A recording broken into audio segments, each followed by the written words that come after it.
Hi all, welcome to Vijayamala சக்கரவர்த்தி channel. இன்றைக்கு உண்டான லஞ்ச் மெனு என்ன அப்படின்றத பார்க்கலாம். இன்றைக்கி ஒரு special day. Hi all, welcome to Vijayamala சக்கரவர்த்தி சேனல். ஸோ இன்னைக்கு சண்டே. இன்னைக்கு உண்டான தலிகை என்னன்னு பார்க்கலாம். காத்தால காய் வாங்க போயிட்டு வந்துட்டேன். அதுக்கப்புறமா ரெடி ஆகி தலிகை ஆரம்பிக்க போகிறேன். இன்னைக்கு ஒரு ஸ்பெஷல் டே. ஒன்றும் இல்லை, என் பொண்ணோட பிறந்த நாள். இன்னைக்கு மார்ச் 22 தான் அவளோட பர்த்டே. ஸோ எல்லாரும் அவளுக்கு ஆசீர்வாதம் பண்ணுங்க. லிட்ரலா அவ மாஸ்டர் முடிச்சுட்டு இப்ப யூஎஸ்ல வேலைக்கு தேடிட்டு இருக்கா. இப்பதான் மாஸ்டர்ஸ் முடிச்சா. வேலை கிடைக்கிறதுல ரொம்ப டஃப் சுச்சுவேஷனா இருக்கு. ரொம்பவே நல்லா இருக்கா, பாவமா இருக்கு எனக்கு ரொம்ப பாக்குறதுக்கு. ஸோ எல்லாருமே அவளுக்காக ப்ரே பண்ணிக்கோங்க. அவளோட பிறந்த நாளுக்கு எல்லாருமே வாழ்த்து சொல்லுங்க. உங்களுடைய ஆசீர்வாதங்கள் தான் எல்லா விதத்திலையும் மேன்மையா ஆகிறதுக்கு வாய்ப்பா இருக்கும். உங்க ஆசீர்வாதத்தை நான் அவளோட எதிர்பார்க்கிறேன். நேத்திக்கு தான் பாவம் கால் பண்ணிட்டு காத்தால அவளுக்கு இன்னும் இனிமேதான் மார்ச் 22 வரும். ஸோ நான் சொன்னேன், நானு கவலைப்படாத, எல்லாம் நல்லதாவே நடக்கும், பெருமாள் இருக்கார் அப்படின்னேன். ஒரே கோல்டு ஃபீவர் எல்லாம் அவளுக்கு. இந்த பிறந்த நாள் வரத்துக்கு சரியா அவளுக்கு ஏதாவது உடம்புக்கு வந்துடுறது ஒரு தடவை. அது என்ன ரீசன்னே தெரியல. ஸோ நல்ல ஃபீவர் கோல்டு எல்லாமே இருந்தது. ஸோ இன்னைக்கு காலையில அவளோட பேசிட்டு கொஞ்ச நேரம் ஆயிடுச்சு. அதனாலதான் கிடுகிடுன்னு வந்த தலை கூட வாரிக்கல. டைம் ஆயிட்டு அப்புறம் அப்பாவுக்கு சாப்பாடு கொடுக்கறதுல டிலே ஆயிடும்ட்டு சீக்கிரமா வந்தேன். ஸோ இன்னைக்கு உண்டான தலிகைக்கு போலாம். நான் இன்னைக்கு இன்ஸ்டால ஒண்ணு பார்த்தேன். நான் சில நேரங்கள்ல நமக்கு டல்லா இருக்கிற நேரத்துல அந்த மாதிரியான விஷயங்கள்லாம் ரொம்ப மோட்டிவேஷனலா இருக்கும். அந்த ஸ்டோரியை நான் ஷேர் பண்ணணும்னு பாக்குறேன். ஒரு பொண்ணு, பெங்களூர் பொண்ணு, அதுக்கு ஹார்ட் டிரான்ஸ்பிளான்டேஷன் ஆச்சுன்னு நினைக்கிறேன் சென்னையில. அதோட ஒரு பேட்டி பார்த்தேன். சின்ன பொண்ணு தான், மேபி ஒரு 22ல இருந்து 25க்குள்ள இருப்பான்னு நினைக்கிறேன். பெரிய சர்ஜரி அது. ஹார்ட் டிரான்ஸ்பிளான்டேஷன்ன்றது நம்மளுடைய ஹார்ட்டை எடுத்துட்டு இன்னொரு ஹார்ட்டை வைக்கிறதுன்றது உயிர் போய் உயிர் வரக்கூடிய ஒரு விஷயம். அந்த பொண்ணு சொல்லிட்டு அதோட மனநிலையும் சரி, அதெல்லாம் முடிச்சு சர்ஜரி ஆகி கண்ணை முழிச்சு நான் உயிரோட இருக்கேனா அப்படின்ற மாதிரி அந்த பொண்ணு அதை பார்த்து எல்லாம் பண்ணி முடிச்சு கொஞ்சம் பெட்டரா இருந்துச்சு. சிஸ்டர் சூப் கொடுத்தாலாம் சாப்பிட்றதுக்கு. அப்ப அந்த பொண்ணு ஒரு 2-3 சிப் சூப் எடுத்து சாப்பிட்டுட்டு போறோம் அப்படின்றான். சிஸ்டர் சொன்னாலாம், no no no, you have to finish this அப்படின்னாலாம். ஐயோ, எனக்கு வாட்டர் ரெஸ்ட்ரிக்ஷன் இருக்கு, நான் சாப்பிடக்கூடாது, எனக்கு இவ்வளோ எம்எல் தான் நான் சாப்பிடணும் அப்படின்னு. அதெல்லாம் முடிஞ்சு போச்சு அந்த கதையெல்லாம். இப்ப நீ கம்ப்ளீட்லி நார்மல், நீ ஃபுல் கப் சூப்பை சாப்பிடணும்னாலாம். அப்பதான் அவ அதை ரியலைஸே பண்ணிருக்கா. அதுக்கு முன்னாடி இப்ப எங்க அப்பா கேஸ்ல கிட்னியா இருக்கட்டும், லங்ஸா இருக்கட்டும், ஹார்ட், இந்த ஃப்ளூயிட் கலெக்ஷன் வர ஆரம்பிச்சிருச்சுன்னா வாட்டர் ரெஸ்ட்ரிக்ஷன் ரொம்ப ஆயிடும்.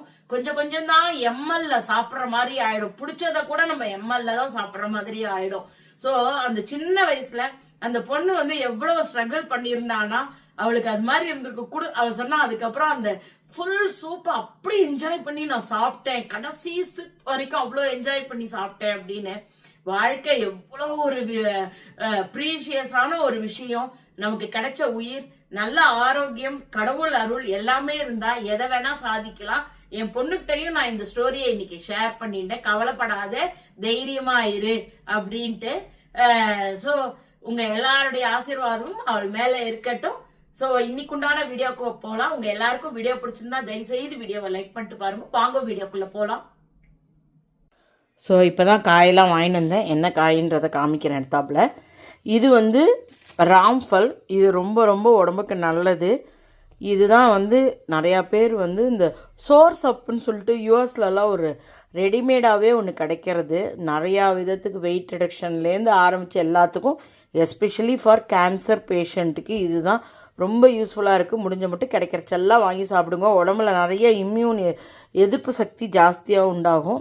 அதுக்கப்புறமா இது நிறையா பேருக்கு தெரிஞ்சிருக்குன்னு நினைக்கிறேன். எங்கள் ஊரில் இதை கோணப்புளியாங்கான்னு சொல்லுவாள். சேலத்தில் எங்கள் ஆற்றுல தோட்டத்தில் ஒரு பெரிய மரம் இருந்தது.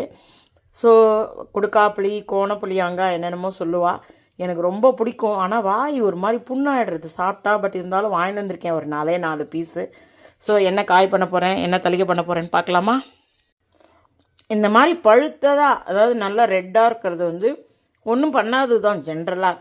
காய் இது பொதுவாகவே மென்ன அறுக்கிற மாதிரி ஒரு துவர்ப்பு தன்மை.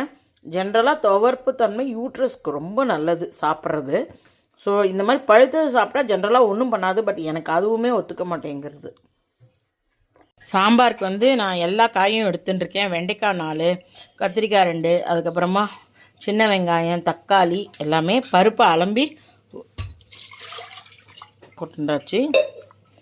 இப்போ கத்திரிக்காய், வெங்காயம், தக்காளி இதை மட்டும் நம்ம போட்டுக்கலாம். வெண்டைக்காயை வந்து பருப்போட போடக்கூடாது, குழத்து போயிடும்.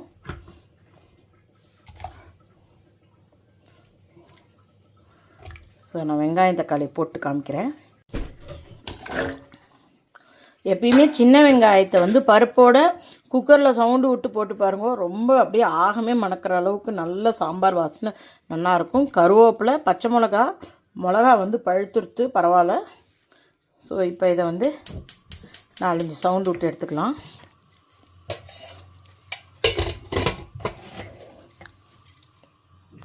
ஸோ இங்கே பருப்பு சவுண்டு அடங்கியிருக்கு, அதுக்குள்ளே நம்ம தாளிச்சுன்றலாம்.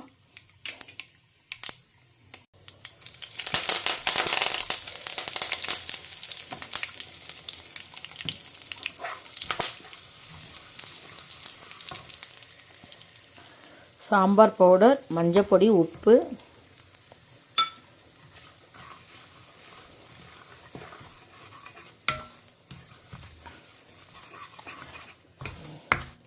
இந்த எண்ணெய் நல்லா சுடுற எண்ணெயில் அந்த பொடியை போட்டு எல்லாமே நல்லா பொரிஞ்சு வாசனையாக இருக்கும். கலர் மாறாமல் பார்த்துக்கணும்.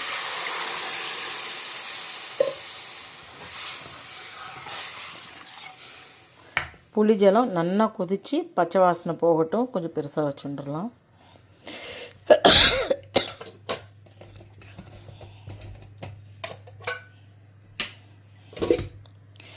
ஸோ இது நல்லா வெந்துடுத்து. காய், பருப்பு எல்லாமே கொஞ்ச நேரம் இது கொதிக்கிற வரைக்கும் அது அதுலேயே இருக்கட்டும். ஸோ இது வந்து புளிஜலம் நல்லா கொதிக்க ஆரம்பிச்சிருது. வெண்டைக்காயை கட் பண்ணி வச்சுட்டு இந்த சைடில் வச்சுட்டேன், மறந்துட்டேன் ஆட் பண்ணுறதுக்கு. ஸோ இதுக்கு மேலே அதை ஆட் பண்ண முடியாது. ஸோ அதனால் என்ன பண்ணிடலாம், வேக வச்ச பருப்பை நான் இதோடு ஆட் பண்ணிடுறேன். ஆட் பண்ணிவிட்டு காமிக்கிறேன்.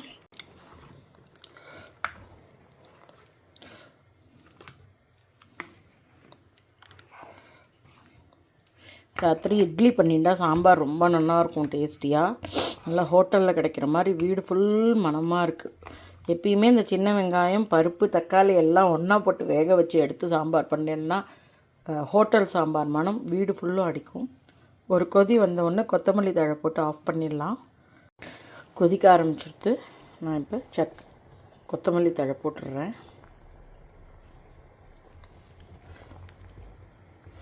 கொத்தமல்லி தழை போட்ட கையோடு கொஞ்சம் அப்படி நல்லா அமுத்தி விடுங்கோ. காரணம் என்னென்னா, அது கொதிக்கிறச்சு அந்த இலையிலேருந்து வர எசன்ஸ் வந்து சாம்பார் ஃபுல்லும் மணமாக இருக்கும்.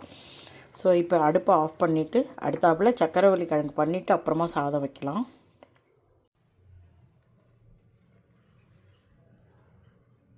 சக்கரவள்ளி கிழங்கு வந்து காய் பண்ணிக்கலான்ட்டு நிறையா இருக்குது, கம்மியாக இருந்தால் குழம்பு பண்ணிக்கலாம். ஸோ அதனால் இதை வந்து ஒரே ஒரு விசில் விட்டு எடுத்தோன்னா நல்லா உள்ள வரைக்கும் வெந்திருக்கும், பண்ணுறச்ச ஈஸியாக இருக்கும்.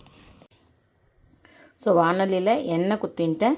நீங்கள் பார்த்தீங்கன்னா இங்கே சக்கரவள்ளி கிழங்கை வந்து தோலை எடுத்துகிட்டு நல்லா ஒரு க்யூப் சைஸில் கட் பண்ணி எடுத்துட்டுருக்கேன். இதில் வந்து கடுகு, உளுத்தம்பருப்பு மட்டும் போட்டுருக்கேன். கடலப்பருப்பும் போட்டுனா நல்லாயிருக்கும், நான் போட்டுக்கல. பொரியட்டும். பருப்பு செவக்க ஆரம்பிச்சிருக்கு. ஸோ சக்கரவள்ளி கிழங்கு கேஸ் கொஞ்சம் இருக்கும். ஸோ அதனால் கொஞ்சம் பெருங்காயம் தூக்கலாக போட்டுக்கலாம்.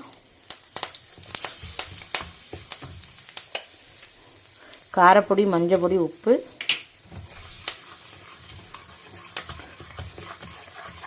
இதில் போட்டால் பொரிஞ்சிடும் எண்ணெயில் போட்டாக்கா. ஸோ தட் உங்களுக்கு ஈவனாக இருக்கும், வேறு ஒன்றும் இல்லை. எல்லா காயிலையும் அது ஈவனாக ஸ்ப்ரெட் ஆகும். இதை அப்படி பரட்டி இப்படி பரட்டி ஒரு 2 மினிட்ஸ் பண்ணிக்கலாம். ஸோ நல்லா ரோஸ்ட் ஆகிடுக்கு பாருங்க. ஆக்சுவலாக இந்த இது வந்து ட்ரைப்ளை வெசல்ஸே உங்களுக்கு வந்து ஒரு நான்ஸ்டிக் மாதிரி தான் ஒர்க் ஆகும். இது பார்த்து எல்லாம் எங்கேயுமே ஒர்க் ஆகலை. நல்ல ஹீட் வந்து எல்லா இடத்துலையும் ஒரே மாதிரி ஸ்ப்ரெட் ஆகிறதுனால தான் இந்த அடி பிடிக்கிறதெல்லாம் இல்லை. ஒரு பக்கம் ஹீட்டு ஜாஸ்தியாக இருந்தால் தான் அடி பிடிக்கிறதெல்லாம் பண்ணும். ஸோ இப்போ வந்து நல்ல உருளைக்கிழங்கு ரோஸ்ட் மாதிரி ஆகிடுது. நான் இதுக்கு மேலே தேங்காய் இதெல்லாம் போட போகிறது கிடையாது. ஸோ நான் இதை அப்படியே மைக்ரோவேவ் பவுலுக்கு ட்ரான்ஸ்ஃபர் பண்ணிடுறேன். உங்களுக்கு இன்னும் ரோஸ்ட் வேணும்னா நீங்கள் மைக்ரோவேவில் ஒரு 5லேருந்து 10 நிமிஷம் ஹீட் பண்ணி எடுத்துடனா நல்ல கிறிஸ்பியாகும். பட் சக்கரவள்ளி கிழங்கு ஒரு மீடியமான ரோஸ்ட் சாப்பிட்றச்ச தான் அது ரொம்ப என்ஜாயபிளாக இருக்கும்.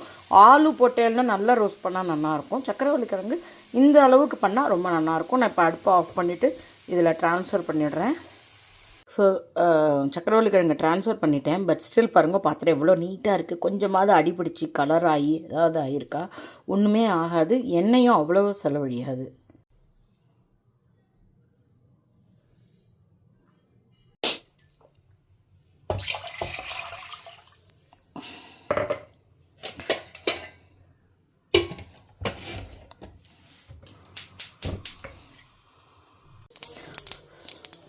கொஞ்சமாக போட்டிருந்த அந்த வெண்டைக்காயையும் வதக்கிடலாம்.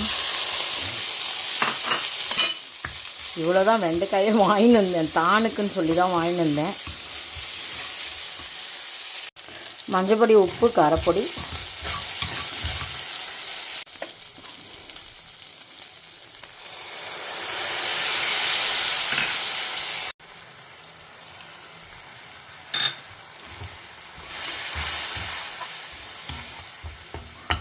புளிஜலை நல்லா வற்றினதுக்கப்புறமா ஆஃப் பண்ணிவிட்டு இதோட தயிரை கலக்க வேண்டியதான்.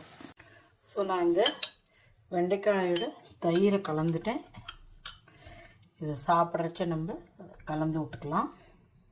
ஜவ்வரிசி பாயசத்துக்கு ஜவ்வரிசி போட்டிருக்கேன். பால், சர்க்கரை, ஏலக்காய் எல்லாத்தையும் போட்டு விசிலில் விட்டு இறக்கி முந்திரி பருப்பு, திராட்சை எல்லாத்தையும் நெய்யில் வறுத்து கொட்ட வேண்டியதான். இன்னைக்குண்டான தளிகை சுட சுட ரெடியாக எடுத்து சாதம், அதுக்கப்புறமா சக்கரவள்ளி கிழங்கு ரோஸ்ட்டு, எல்லா காயும் போட்டு சாம்பார், வெண்டைக்காய் தயிர் பச்சடி, ஜவ்வரிசி பாயசம். ஸோ என் பொண்ணோட பர்த்டே மீல் இதுதான். Hope you are all enjoying my video. If you like it, please like and subscribe my channel. Thank you for watching. Bye bye all.